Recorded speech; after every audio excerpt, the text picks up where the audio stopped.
In the next few lessons, we'll build a counter app that will be a good boilerplate application for your Postgres-based Quart projects.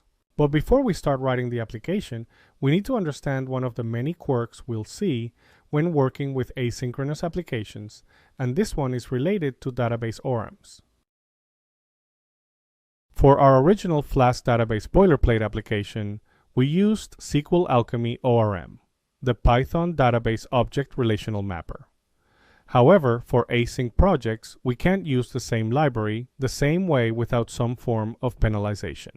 Flask SQLAlchemy does work with Quart using the Flask patch function we discussed earlier, but it doesn't yield to the event loop when it reads or writes.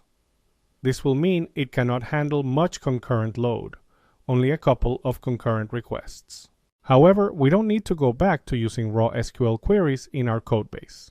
SQLAlchemy 2.0 ships with native async I/O support, so we can use the SQLAlchemy Core package to express our queries in a nice way and run them against an asynchronous engine without sacrificing performance. To talk to Postgres asynchronously, we'll pair that async engine with asyncpg, a fast async Postgres driver. No third-party wrappers needed, it's all first-party SQLAlchemy now. So let's go ahead and start coding our Quart Postgres counter application.